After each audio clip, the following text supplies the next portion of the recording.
Sino ba pala tayong dalawa? Kahit nakapikit sa isang saglit, makasama ka.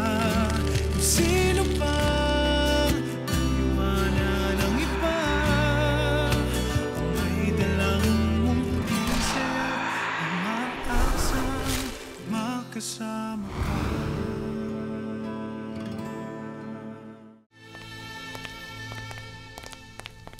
Alis ka? Hahanapin ko si Serena. Hindi na kailangan.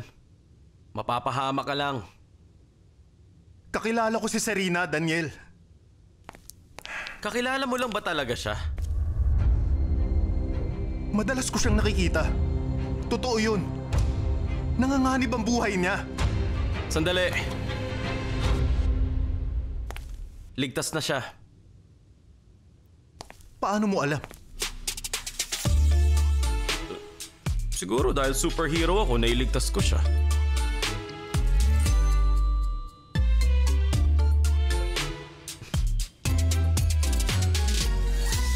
Nakita kami. At ligtas nga ba siya? Kaya pa rin niya makipagtalo sa akin. Wala naman nangyari.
Sabi nila na wala ka. Akala ko naging magnanakaw ka na eh. Paano mo nalamang nawala ako?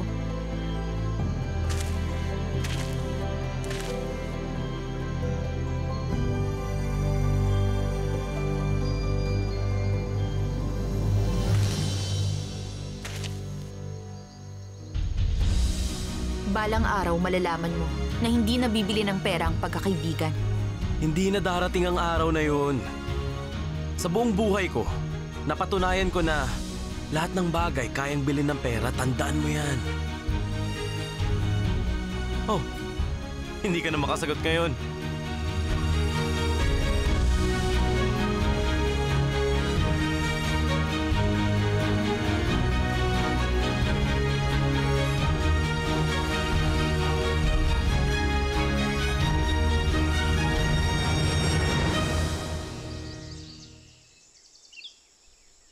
Good morning sa inyong dalawa. Pinaghanda ko kayo ng kape. Hindi ko lang masabi kung kasing sarap pa to ng kape doon sa shop ninyo, Uncle Berto. Sige, titikman ko muna.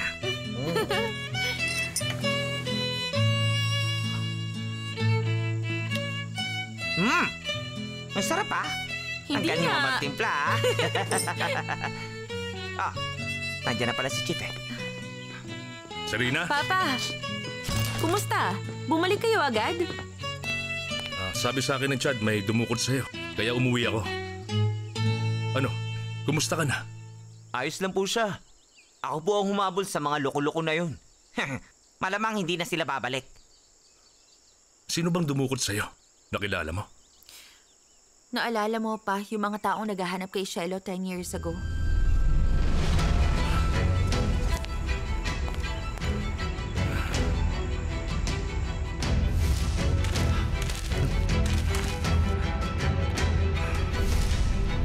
Sila po yun. Mukhang naniniwala sila na ako talaga si Shiloh. Yun ang sabi nila. Kaya pala dinukot ka nila. Naniniwala talaga sila. Anong gagawin natin?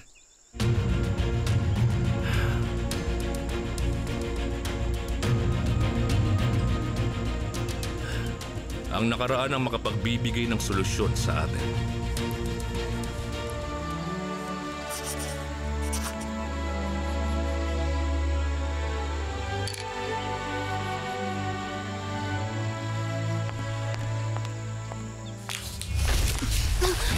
Ma! Anong ginagawa mo? Puntahan mo dun si Daniel. Ayokong sumama sa kanya dahil puro kabayo at baril lang ang lagi niyang inaatupag. Bakit mo tinapon yung dinadrawing ko? Sumama ka, kahit na ayaw mo pa. Walang mangyayari sa'yo pag di mo siya pinakasalan. Eh di mag-aaral ako. Kaya kong buhayin ang sarili ko. Bakit kailangan ko pa magpakasal? Ano ka ba naman, anak? Huwag mo sabihin yan. Babae ka, anak. Dapat magpakasal ka. Hindi pwedeng habang buhay kang single. Aray! Aray! Sige na. Saan ba tayo pupunta?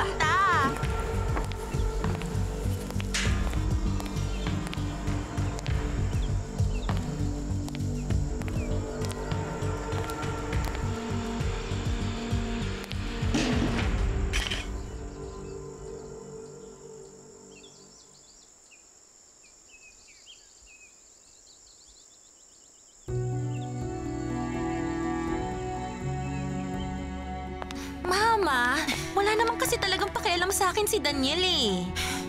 Hindi ka pa kasi niya nakikilala ng lubos, anak. Basta anak, lagi mo siyang aalagaan. Sigurado, mahuhulog din ang loob niya sa'yo at mamahalin ka niya kalaunan. Sige na, malamang nasa kwadra siya. Sige na, anak. Gusto mo bang sunugin ko lahat ng gamit mo, ha? Lalo na yung drawing book mo. Naman. Lahat ng sinasabi ko, ginagawa ko.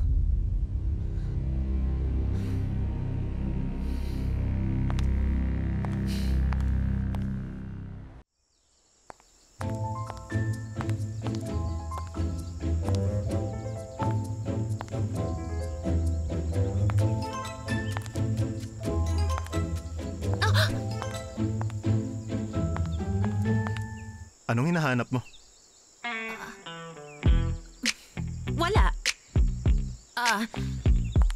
Nasaan si Daniel? Nasa kwadra ba siya? Wala siya ron. Umalis siya ng maaga. Bakit hindi man lang niya ako sinabihan? Napaka-boring kaya dito sa bahay. Sige, sasabihan kita. Paglalabas ako. Hindi ako sasama sa'yo. Mamaya akalain nila may relasyon tayong dalawa. Masisira ang image ko. Ano naman kung mag-isip sila ng ganun? May masama ba doon? Oo, masama yun. Anak ka lang naman ng officer. May masasabi sila. Tao rin ako. Dapat ba anak ako ng general? Para kausapin mo ako? Anak siya ng general, pero ayokong sumama sa kanya kung ayaw niya naman sa akin. Kung hindi lang ako pinilit ni Mama na maghabol sa tulad niya. Wala ring saysay. Mas gusto ko pa mag-design ng damit.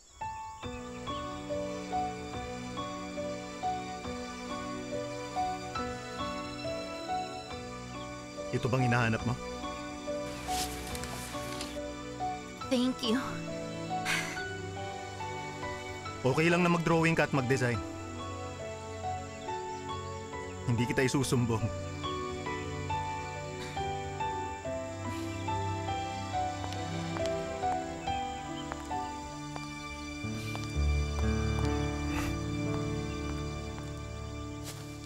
Ako muna ang driver mo ngayon.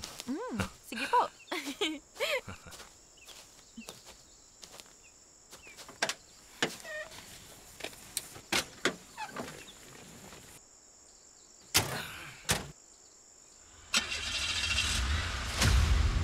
Ayun na.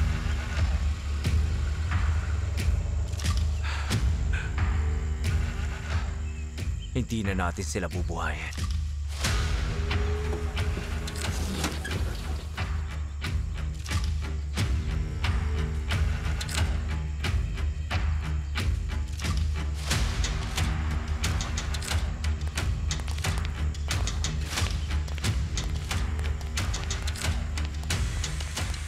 Ay, Serena. Nakalimutan ko sa kotse yung binili kong Chinese tea. Balikan ko lang. Mauna ka na doon kay Cielo. Ah, sige po.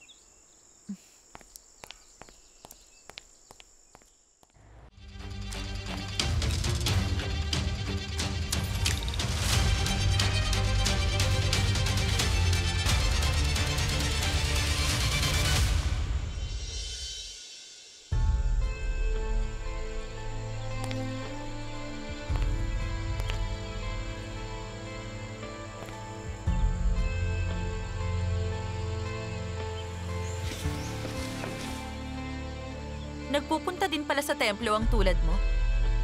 Bakit? Tingin mo ba sa akin hindi pwedeng pumunta ng templo?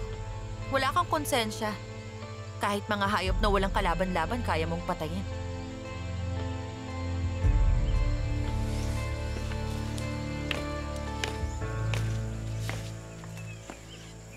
Inaamin ko yung kay Midnight.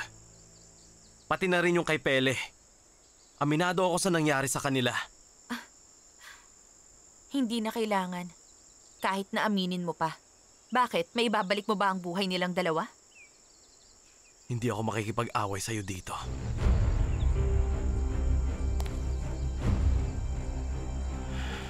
Ang sabihin mo, hindi ka lang talaga nakapaghanda. Hindi bale, marami ka pang pagkakataon.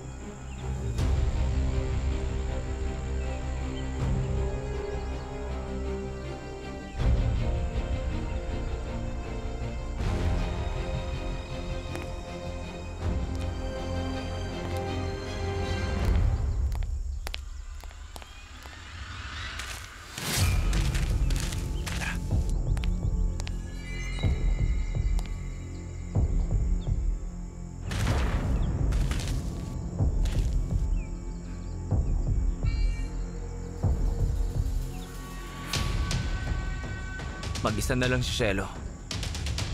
Kunin na natin siya. Tara.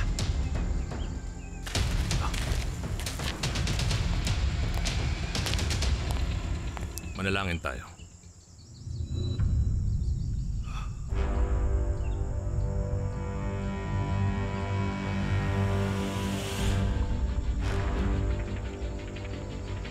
Para sa'yo. Sige.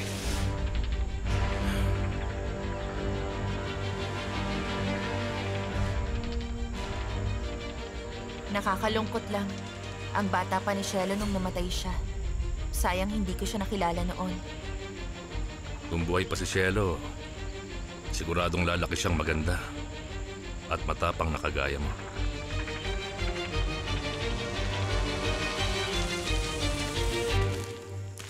Tignan mo, oh. Binibisita na naman ni Chief at Serena si Cielo. Taon-taon pumupunta sila rito. Ngayong araw, death anniversary ni Cielo. Ah, kaya pala. Nakakalungkot naman ang nangyari sa kanya. Saglit na panahon lang nagkasama si Chief at si Cielo. Namatay kasi siya dahil sa sakit. Ay, napakaaga niyang namatay. Nakakalungkot talaga. Kawawa naman siya. Patay na si Cielo. Narinig mo yung sinabi nila? Oo, malinaw na malinaw. Ibig sabihin, hindi nga si Cielo si Serena. Ano, mas mabuting umuwi na tayo. Wala tayong mapapala sa pagkuha sa kanya. Pero kaduda-duda pa rin. Anong plano mo ngayon? Dapat makasiguro tayo. Napatay na nga si Cielo. Paano na si Boss Perry? Sige na, tara na. Ay, mabuting magpalipas muna tayo. Maraming salamat, Papa. Dapat lang naprotektahan kita. Yun ang ipinangako ko kay Lieutenant General. Naiingatan kita palagi. Tara na.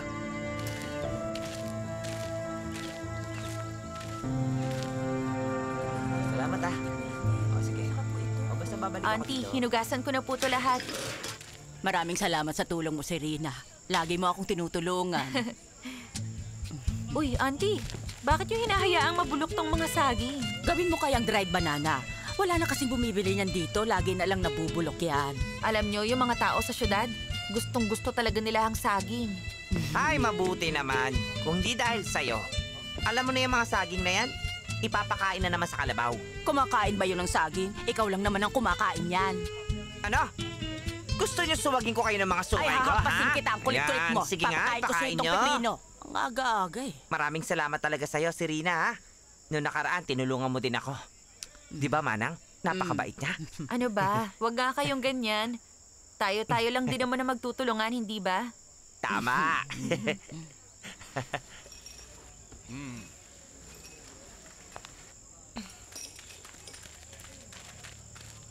Tingnan nyo. May magandang chicks dun, oh. Oo nga, no?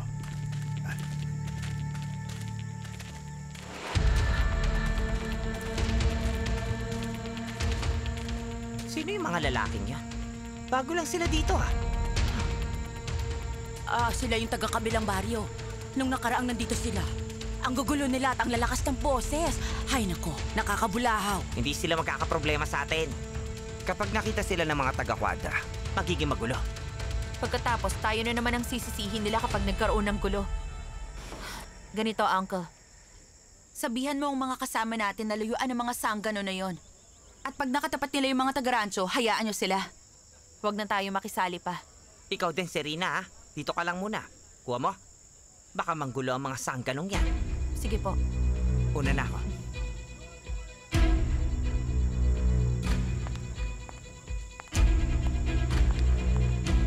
Wow. Ayun na. Hello, miss! Saan ang punta mo, naman? Ang ganda mo naman. Huwag mo nga akong hawakan. Anghel ka ba o isa kang Diyosa? Bitiwan niyo ako! Ano ba? Tulungan niyo ako! Huwag ka na lumaban, miss. Ay, Serena! Huwag mong lapitan. Hindi mo alam ang kayang gawin ng mga sangganong yan. Huwag mo na lang silang patulan. Kapag merong inaaping katulad niyan, kailangan kong lumaban.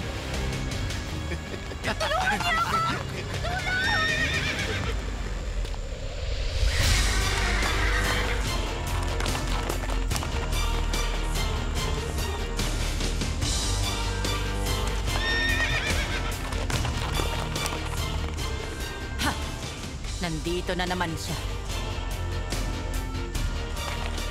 Uy, tama!